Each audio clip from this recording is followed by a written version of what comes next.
carry me back to old Virginia. Carry me back to old Virginia. There's where the cotton and the corn. An unlikely but wealthy Puritan purchased status within King James England by buying one share of Virginia Company stock after the Third Charter was signed. He appeared to be indifferently interested in Virginia's potential at best. What he and his son were interested in was war. War with Spain.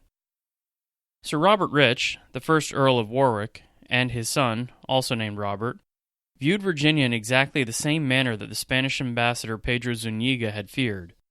They wanted to use the outpost as a launchpad from which to destroy Spain's New World hegemony. It was with this goal in mind that Sir Robert gifted a man of war known as the Treasurer to the Virginia Company.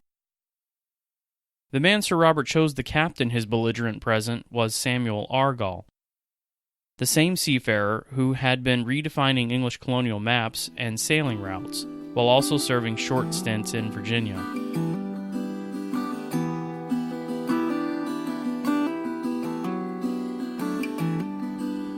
Should I open my mouth? Should I just keep mum?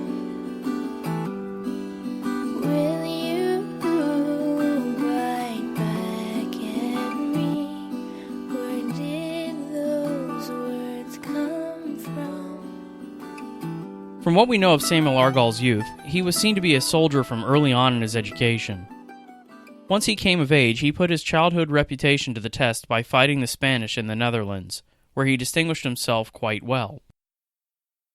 After his time in the Low Countries, Argall next worked the northern Atlantic fishing lanes, where he theorized his soon-to-be famous idea that the Atlantic could be crossed faster than the established 12 to 16-week trek. He believed that he could captain a ship along the 30th parallel for a more direct route that would take considerably less time to cross the Atlantic. The opportunity to test his theory came in 1609, and he didn't miss the chance. Argall's 1609 voyage from England to Virginia took 9 weeks and 6 days. He was a success. So much so that when he returned to England in 1610, he was tipped to bring the new colonial governor, Lord Delaware, back to Virginia. It was their fateful voyage that met the fleeing starving time survivors in June 1610.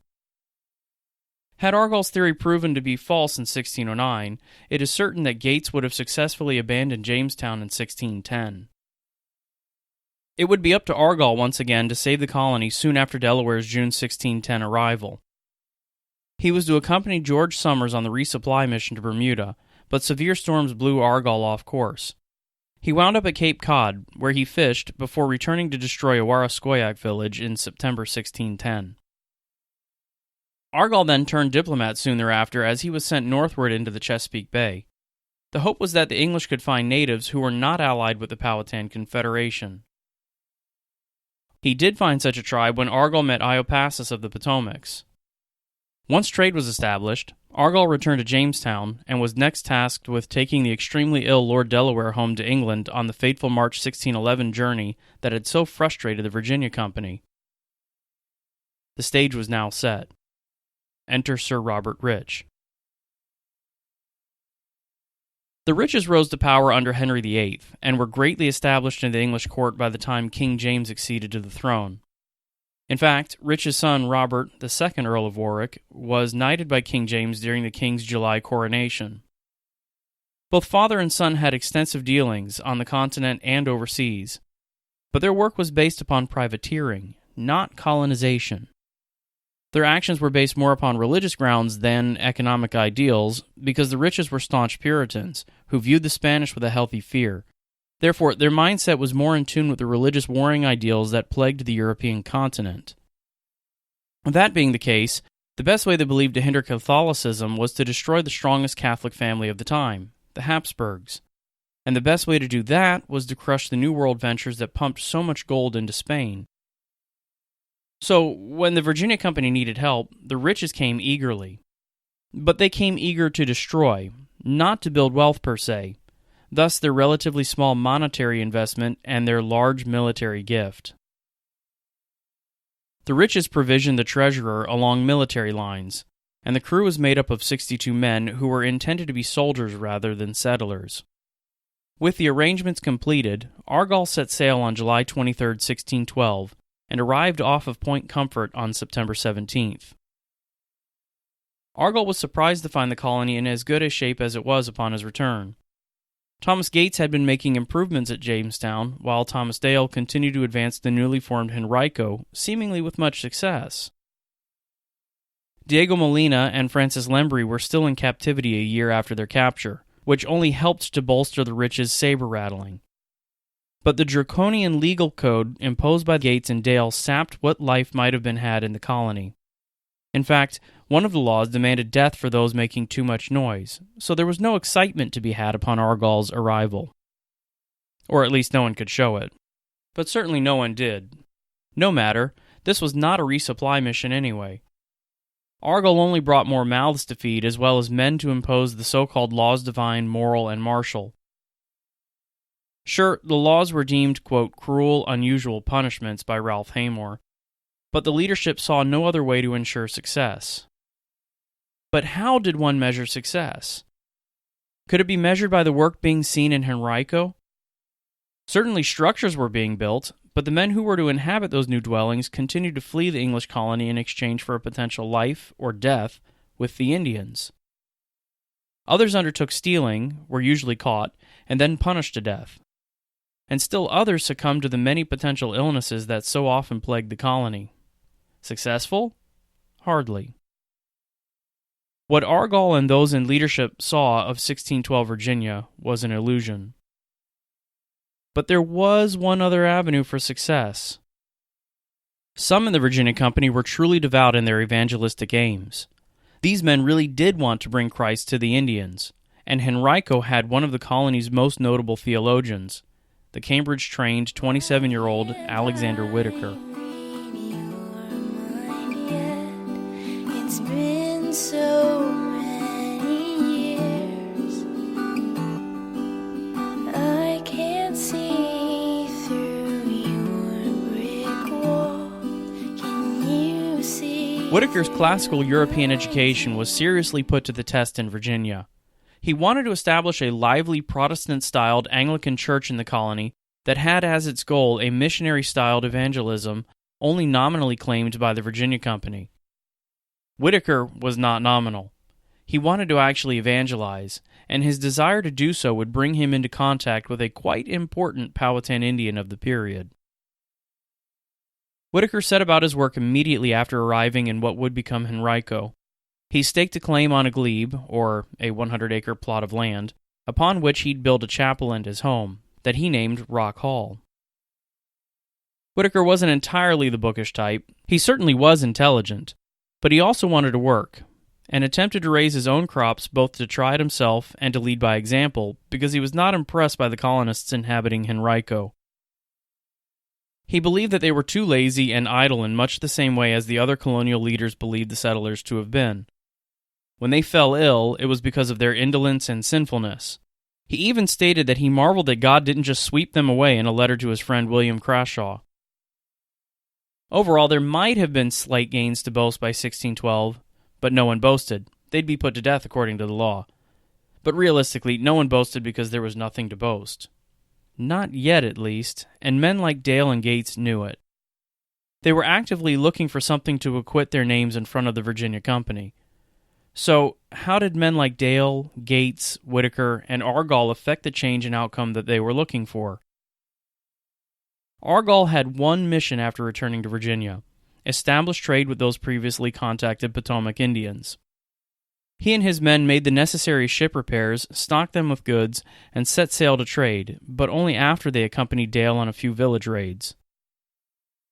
Then Argall finally moved northward in December 1612 and reacquainted himself with his, quote, brother, Iopacis, one of the Potomac chieftains.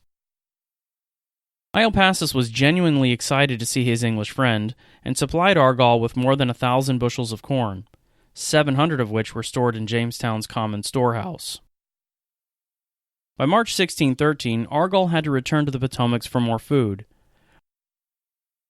While on his journey up the Potomac River, Argall attempted to extend the Virginian map by exploring the same routes that John Smith had previously recorded, but he would move some 200 miles further inland.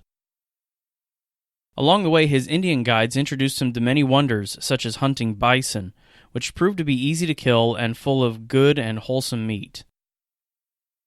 Talk of minerals and medicines also filled Argall's journal, but his greatest discovery came as he was returning down the Potomac River back to Jamestown. Apparently, one of Powhatan's teenage daughters had come to visit the Potomacs, one whom the English had not seen since John Smith had returned to England. Pocahontas, the famed girl who threw herself on top of the brash Englishman challenging her father. Samuel Argall's mind began to plot. She was famous amongst the English and known to be Powhatan's favorite. Argall had to see her. He had to kidnap her. I've made my choice. When the ice is thin now, listen to that voice. Sing it, love him, daughter, love him true, love him just like I love you, daughter.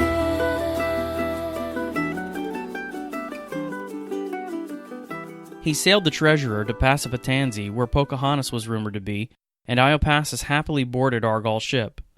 But that happiness soon soured. Argall curtly greeted the chieftain by telling him to betray Pocahontas into English hands, or they'd no longer be brothers or friends. Stunned, Iopacis responded that such an act would bring war upon his people, but Argall promised to come to the Potomac's aid should this happen. He simply had to have Pocahontas. Iopacis's mind was swimming from Argall's ultimatum. He asked to talk the matter over with his council. The Potomacs were not enemies of Powhatan, but they weren't strong allies either. Yet the chance to weaken his power was a welcomed proposition. So they accepted Argall's plan. Pocahontas was to be kidnapped. But how? Iopacis returned to the treasurer, and together with Argall they hatched a plot. Pocahontas would be with Iopacis' wife, who would fake a desire to check out the English ship.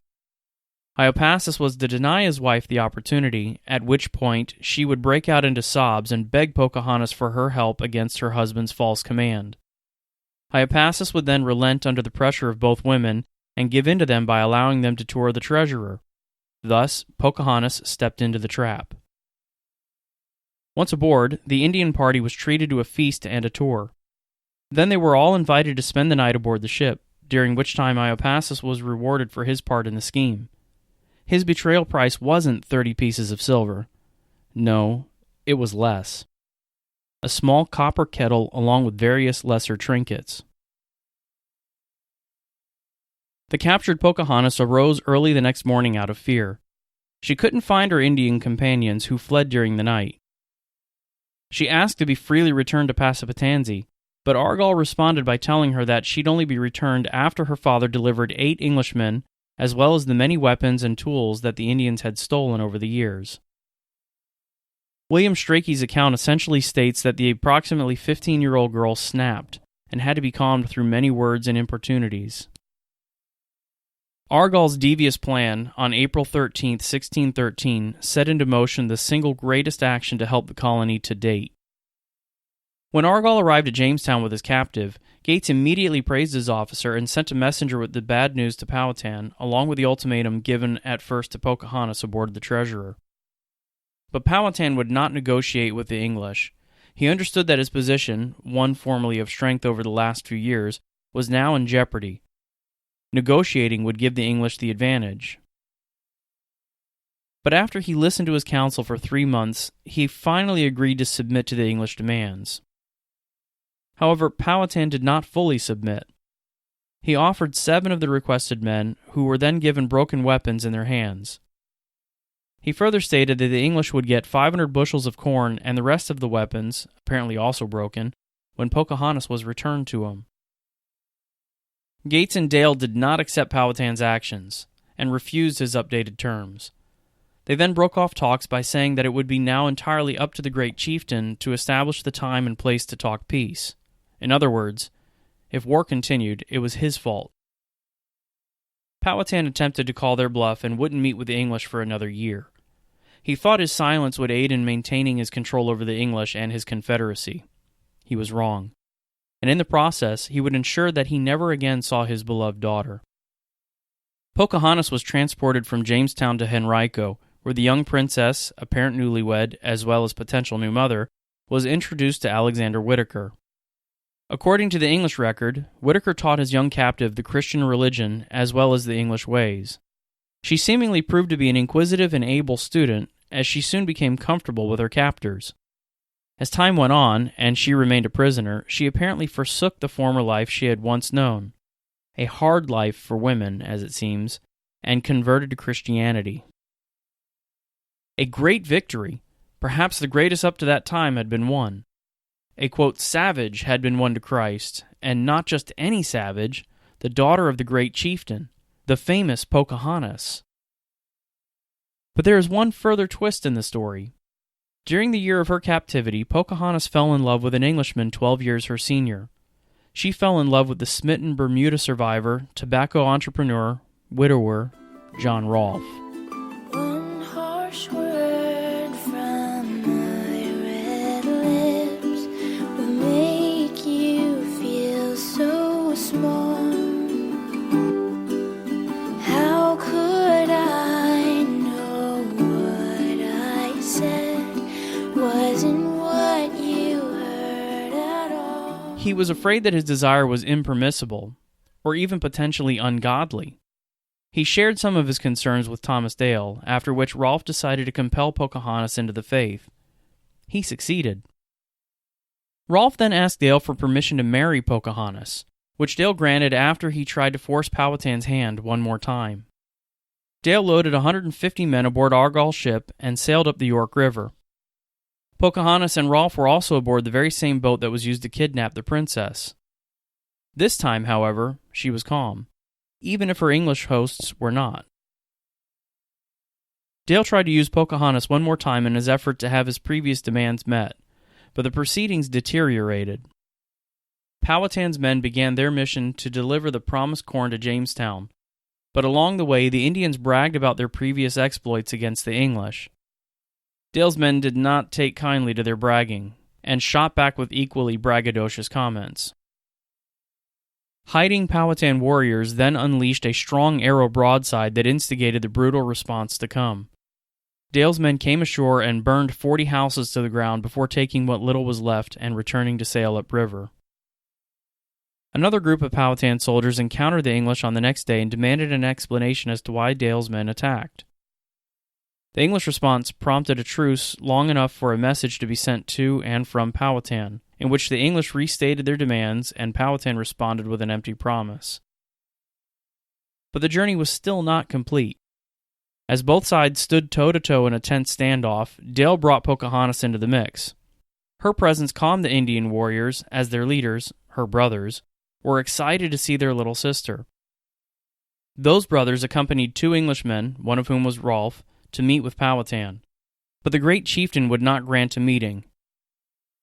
In spite of the fact that the great chieftain would not grant a meeting with Rolfe, peace was indeed concluded with Opechancanough. The English received their precious tools and men, and the war with Powhatan would end. Rolfe would then marry his princess on April 5, 1614, almost a year after her capture, in a celebration of peace and New World love.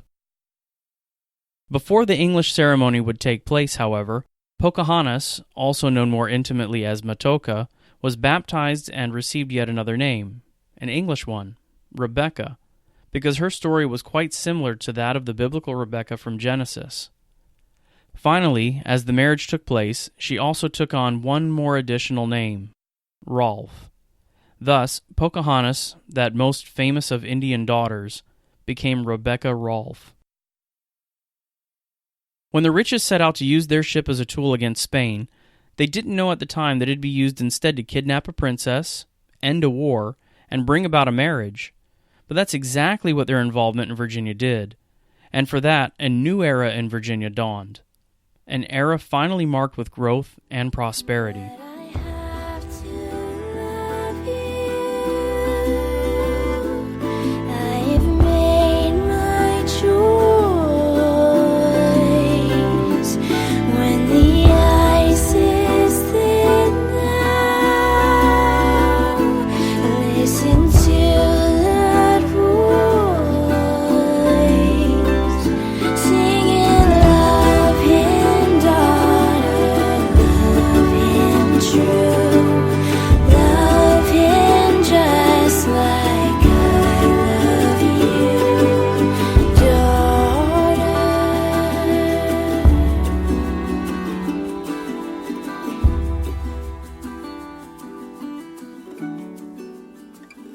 Once again, thank you for supporting the Virginia History Podcast. It's greatly appreciated.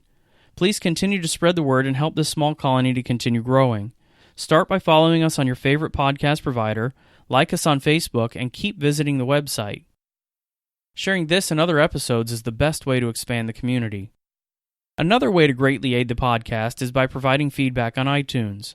If you have yet to do so, please take a few minutes and leave us a comment. Doing so helps bring exposure in the iTunes network. If you would like to do more, please consider supporting the podcast on Patreon. Links can be found on the website, or one can visit the campaign at patreon.com/VAHISPod to see the choices and rewards being offered. And please join us next time to see how the expanding colony started to finally solidify itself in the wake of John Rolfe and Pocahontas' watershed marriage. Oh, Baba, do-do-do-do-do-do.